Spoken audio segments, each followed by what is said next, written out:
Bonjour, je suis ravi de vous retrouver pour ce nouveau journal. Voici les titres de cette édition du vendredi 3 février. Pour faire face au risque d'inondation et de submersion, certains propriétaires vendéens du littoral imaginent des solutions. Reportage dans ce journal à La Faute-sur-Mer chez un couple qui a décidé de faire construire sa maison sur pilotis. Un moyen de respecter les nouvelles règles d'urbanisation imposées notamment depuis le passage de la tempête Xynthia. Un nouvel hôtel, de nouveaux restaurants et une nouvelle attraction. Ce sont les nouveautés annoncées pour cette année au Puy du Fou. La saison s'ouvrira le 1er avril prochain. Le parc vendéen, qui a battu un record de fréquentation l'an dernier, continue son développement. Il fêtera cette année ses 40 ans. Et puis reportage à la fin de ce journal sur le festival Chantapart qui vient de débuter. Pendant 2 mois, une trentaine d'artistes va se produire dans la région. L'originalité, c'est que ces concerts se déroulent dans des lieux particuliers.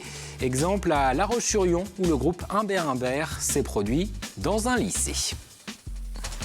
Mais d'abord, pour commencer ce journal, un mot de météo avec cette alerte au vent violent, mais aussi à vagues et submersion. Météo France a placé la Vendée en vigilance orange. Des rafales à plus de 120 km/h ont été enregistrées ce vendredi sur l'Île-Dieu. Les pompiers ont effectué une centaine d'interventions sur le département, notamment sur le passage du Gois, où 10 personnes ont été piégées. Le vent va encore se renforcer ce samedi avec le passage d'une nouvelle perturbation. Les 140 km/h pourraient être atteints localement sur le département selon Climat Vendée. Notez que les départements voisins de la Charente-Maritime, de la Charente et de la Gironde ont été placés en alerte rouge. La prudence est donc de mise, notamment ce samedi en début de matinée au moment de la marée haute. Plusieurs communes du littoral vendéen ont déclenché leur plan communal de sauvegarde pour alerter la population. Et puis notez que des manifestations ont également été annulées en raison de ces vents violents. Une situation météo regardée de près donc sur le littoral, notamment à La Faute-sur-Mer. Le passage de la tempête Xynthia en 2010 a mis en évidence la vulnérabilité de certains secteurs de la commune. La construction de maisons est donc désormais réglementée. Et face à ces nouvelles règles, certains propriétaires ont trouvé une solution, construire leur maison sur pilotis pour rester au-dessus du niveau de l'eau en cas de tempête et de submersion. Élodie Pépin. C'est une maison pas tout à fait comme les autres. Une maison construite sur pilotis. Francine Grelet est la propriétaire des lieux. En 2014, elle a racheté ce terrain familial avec son mari pour y construire son petit nid. Mais après la tempête Xynthia, pas question de faire n'importe quoi. Le couple a dû s'adapter aux nouvelles règles. Le point bas est à 3 mètres. Au-dessus, j'ai donc 1,60 m de piliers, plus 20 cm de dalle. Donc effectivement, je suis bien à 4,70 m, au-dessus du niveau de la mer. Pour faire construire cette maison, Francine Grelet et son mari ont eu un surcoût de 10% pour la partie pilotis. Mais ils n'avaient pas le choix. Face au risque de submersion marine, la construction sur remblai est interdite car jugée pas suffisamment stable. Mais au-delà du risque inondation, les pilotis sont pour Francine peut-être une solution d'avenir. Dans les années à venir, si les eaux continuent à monter, dû au réchauffement climatique, là, on prend des risques, effectivement. Sur cette presqu'île, c'est un peu risqué. Tes arrière-petits-enfants viendront ici en bateau. Peut-être.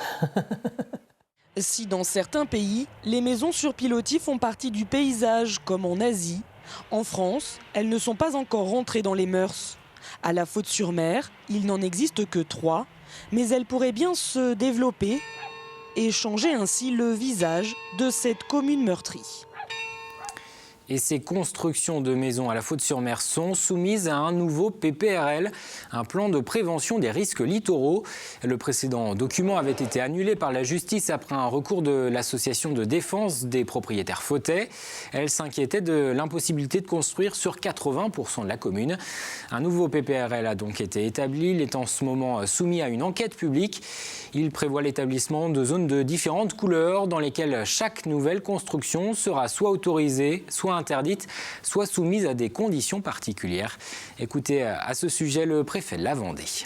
Après l'enquête publique et après les conséquences que nous en tirerons pour élaborer la version définitive du plan de prévention, je serai amené au plus tard au mois de juin à arrêter ce plan et à le rendre donc tout à fait opérationnel. Il va permettre de formuler des prescriptions, notamment pour les constructions nouvelles ou les aménagements, de manière à ce que nous puissions, à la source même, limiter le risque et faire en sorte que de telles tragédies ne puissent plus survenir sur ce territoire. Et de son côté, l'association des propriétaires Fautet juge que ce nouveau PPRL est aussi inquiétant que le premier. Elle estime que ce plan va pénaliser l'avenir de la commune. C'est ce que nous a confié le président de l'association. Économiquement, tout s'écroule. Le bâtiment, tout s'écroule. Il n'y a plus de maisons. Actuellement, bon, il y a les surélévations qui tiennent un peu les entreprises. Mais il n'y a plus de maisons qui se construisent, il n'y a plus de terrain constructible. Comment voulez-vous que économiquement ça fonctionne? Ça se dépeuple à une vitesse, nos communes et tout. On n'est même pas 700 dans la commune aujourd'hui. Avant ce cimetière, on était en 100. Non, mais on dirait qu'on parle à des gens qui, bon, eux, sur l'ordinateur, c'est comme ça doit être comme ça, et puis c'est tout. Et les habitants de la Faute-sur-Mer ont jusqu'au 3 mars prochain pour faire part de leurs remarques sur ce PPRL.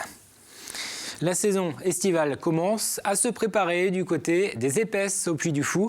Le parc vendéen a terminé l'année 2016 avec un record de fréquentation. Il a accueilli 2,2 millions de visiteurs. Un public attiré notamment par le nouveau spectacle, Le Dernier Panache. Cette année, le Puy du Fou va fêter ses 40 ans d'existence et le parc a décidé de poursuivre sa politique de développement. Plusieurs nouveautés ont été annoncées, à la fois sur le plan artistique mais aussi en termes d'infrastructures. Un nouvel hôtel va ainsi ouvrir cette année au sein du site. Apolline Laurent. Le 1er avril prochain, la citadelle médiévale accueillera ses premiers visiteurs. À la cité nocturne du Puy du Fou, les travaux vont bon train depuis janvier 2016 et par tous les temps, car il faut être prêt pour le jour J. Matériaux, plans de la citadelle, tout a été pensé pour immerger le spectateur dans une autre époque et donner l'impression que l'histoire a fait son œuvre sur ses murs. Vous voyez des façades qui sont encore assez neuves, mais tout ça va être ensuite repeint et retravaillé par une centaine de peintres qui vont arriver dans les derniers jours, juste avant l'ouverture, et qui vont amener tout le vieillissement esthétique qui va donner à cette citadelle sa patine. Derrière ces murs de maisons à colombage, une centaine de chambres pour les visiteurs de plus en plus nombreux chaque année. En 2016, le parc a accueilli 2,2 millions de personnes. Alors pour continuer à séduire et à transporter ces visiteurs, il faut sans cesse les surprendre et innover. Voilà, nous sommes ici dans une chambre type de la citadelle. C'est une chambre qui pour l'instant évidemment n'est pas meublée, mais qui va être l'un des caractères de cette citadelle, puisque chaque chambre est différente, chaque chambre a ses propres couleurs, ses propres boiseries, et d'une certaine manière, chaque chambre est l'occasion d'une surprise nouvelle. Cette toute nouvelle infrastructure représente un budget global de plus de 15 millions d'euros sur les 30 que le parc a investi pour cette année 2017. Et en cette 40e année d'existence du parc, la citadelle n'est pas la seule à voir le jour. La création d'un nouveau restaurant, l'agrandissement d'autres restaurants, la création bien sûr d'un nouveau spectacle, le Grand Carillon qui verra le jour dans le village 18e, au cœur du Grand Parc.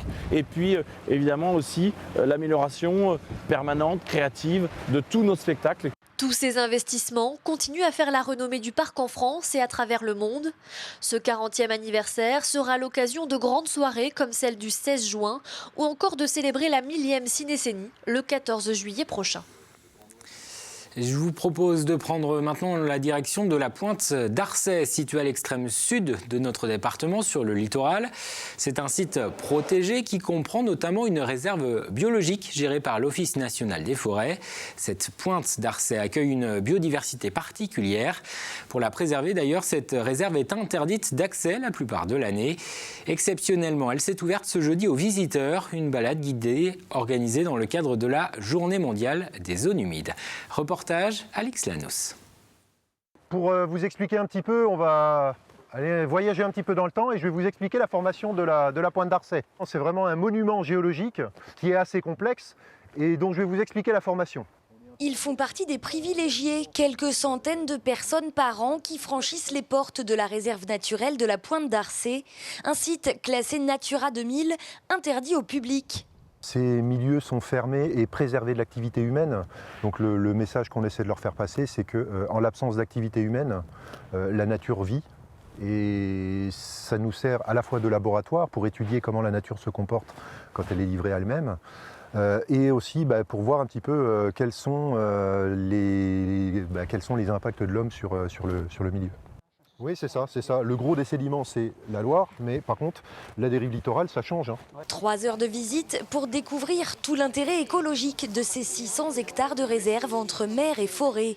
Ici, on a de l'aubépine, on va avoir des genêts, on va avoir de l'ajonc qui est encore en fleurs. Une balade pour sensibiliser le public aux particularités des zones humides, indispensables à l'équilibre forestier. Alors ici, ce qui est particulier, c'est qu'on a à la fois des zones humides salées et des zones humides d'eau douce, qui ont chacune leurs caractéristiques. Alors l'objet, c'est de découvrir cette réserve et la diversité de ces milieux, en fait, puisqu'on est dans une saison qui n'est pas forcément favorable à toutes les observations naturalistes.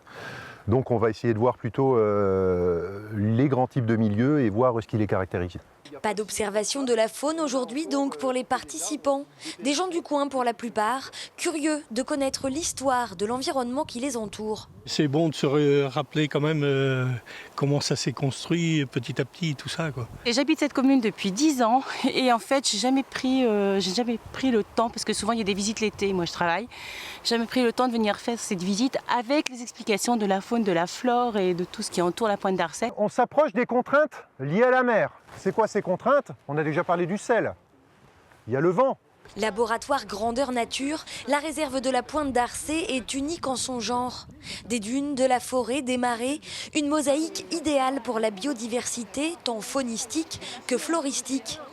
Un milieu qui n'a pas été épargné par les aléas climatiques, mais où la nature a toujours su suivre son cours et reprendre ses droits. On passe au sport avec le Vendée Globe. Un mot du Benjamin de la course, le Suisse Alan Roura. Le skipper de 23 ans a passé l'équateur ce vendredi en milieu de journée vers 13h30. Il est le 3e à le franchir en 2 jours après Arnaud Boissière et Fabrice Amédéo.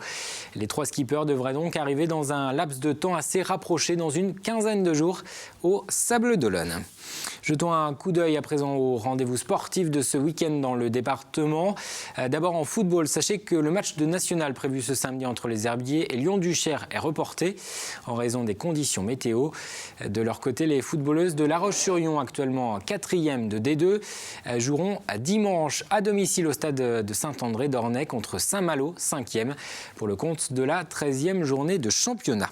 En ring hockey, compétition européenne pour la Vendéenne. L'équipe reçoit le club portugais d'Oliveirans. Ce sera ce samedi à 20h30, salle de l'Angelmière. L'Euroleague reste compliqué pour le club vendéen, actuellement dernier de son groupe avec 0 victoire. Et puis le 12e national de pétanque de La Roche-sur-Yon a débuté ce vendredi et va se poursuivre jusqu'à dimanche. 256 équipes venues de toute la France s'affrontent au parc des expositions des Oudéry, transformé pour l'occasion en boulodrome géant. Vous retrouverez l'ensemble des résultats de ces rencontres lundi dans 85 chronos, présenté par Aurélien Huard. Parlons à présent de musique dans ce journal avec d'abord le festival Viens dans mon île. Les premiers artistes de la programmation 2017 viennent d'être annoncés. L'événement organisé sur l'île Dieu accueillera cet été l'imitateur Michael Gregorio, les groupes Matmata et Boulevard Désert et puis le chanteur Gérald de Palmas. Le festival Viens dans mon île se déroule du 31 juillet au 4 août à la citadelle de l'île Dieu. Les billets seront mis en vente en avril prochain. Et en attendant, un autre festival vient de débuter, c'est Chantapart. Le rendez-vous musical va se dérouler jusqu'à début avril en Vendée, mais aussi dans le Maine-et-Loire ou la Charente-Maritime. Le concept reste le même d'année en année, pas de grande salle de concert. Les artistes programmés s'invitent au domicile des particuliers. Mais Chantapart investit aussi d'autres lieux comme des établissements de santé ou des lycées. Le festival a d'ailleurs été lancé ce jeudi au lycée Notre-Dame du Roc de La Roche-sur-Yon. Le groupe Humbert s'est produit devant les élèves. Grégoire de Châtillon a assisté à ce concert particulier. Il y avait de la bonne musique, c'était bien. Moi je trouve que c'était drôle les paroles. Ça nous a permis de découvrir de nouvelles choses, c'était intéressant. Une ouverture à la chanson française, c'est ce que sont venus découvrir ces lycéens dans leur bel amphithéâtre. Au menu, Humbert, un duo de contrebassistes aux chansons romantiques et libertaires. Je suis perdu dans tes yeux qui battent des ailes, qui font de l'ombre au bon Dieu. C'est vraiment leur faire découvrir des nouveaux groupes et leur donner l'envie d'aller écouter autre chose. Sexe, drogue et alcool, le verbe est parfois cru. Alors un beau jour j'ai craqué, mais pas du crack, du LSD. C'est moins dur et c'est moins vicieux, puis je n'en vendais qu'à des vieux. Le texte un peu brut, on va dire, et c'est vrai que ils n'ont pas forcément l'habitude dans les grands médias ou dans ce qu'ils écoutent de parcourir et d'écouter ce genre de choses. Du sexe, des drogues, des girolles, sans fric, sans flic, sans bagnole. Du sexe, des drogues, des girolles. J'essaie de me lever le matin et puis d'essayer d'écrire et puis des fois ça veut absolument rien dire et ça finit par faire une chanson quand même. Alors je sais pas vraiment de quoi c'est inspiré directement, mais à la limite quand c'est inspiré de rien de précis, je préfère. Puis souvent c'est la chanson qui me conduit, quoi. C'est pas moi qui conduis la chanson, c'est souvent la chanson qui me conduit, c'est marrant. L'humour a aussi toute sa place, tout comme le rythme ou les belles mélodies. Viande d'amour, c'est le titre du dernier album d'Humbert Humbert. Le duo vient de lancer avec succès au lycée Notre-Dame du Roc la nouvelle saison du festival Chante à part. Avant de se quitter, la météo, je vous le disais au début de cette édition, attention au vent violent et au risque de submersion sur le littoral. Les rafales seront soutenues ce samedi matin et le vent devrait fléchir ensuite dimanche. Mais le temps va rester très agité. Fanny Poirier vous détaille toutes les prévisions dans un instant. C'est la fin de cette édition, merci de l'avoir suivi. Les programmes continuent sur TV Vendée, avec notamment le débrief, le magazine de la rédaction. Cette semaine, Carl Laboureux et Hervé Leroc parleront de sécurité, de délinquance et de la carte scolaire dans le département, avec le procureur de La Roche-sur-Yon, Hervé Lolic, et Jean-Jacques Bobin, représentant syndical. Émission à retrouver entre autres ce samedi à 13h30 et dimanche à 11h. Lundi, c'est Apolline Laurent que vous retrouverez pour le journal. Je vous souhaite un très bon week-end.